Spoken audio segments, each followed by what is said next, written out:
Welcome to Blizzard Fire. We hope this video helps fire up your solution.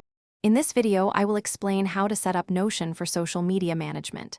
First, create a new Notion page and title it Social Media Hub. Next, add 3 main sections: content ideas, content calendar, and published posts. This structure helps organize your workflow efficiently. Consider using a pre-built template to jumpstart your setup, saving valuable time and ensuring a consistent layout from the start. Now, let's dive into content planning. Set up a database for your content calendar, including properties for date, platform, and status. This allows you to visualize your posting schedule and track each piece of content. As you create, attach all necessary assets, such as images or video files, directly to their respective entries. This keeps everything in one place, making your content creation process smooth and organized. Once your content is ready, it's time to schedule and publish.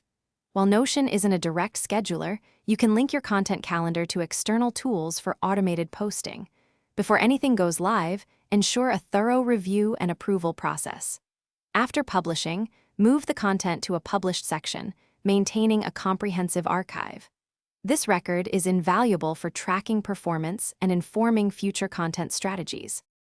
Finally, let's talk about tracking and improving your social media efforts. Create a section to log performance metrics like reach, engagement, and clicks for each post. Regularly review these numbers to identify what resonates best with your audience. This data-driven approach helps refine your strategy and optimize future content.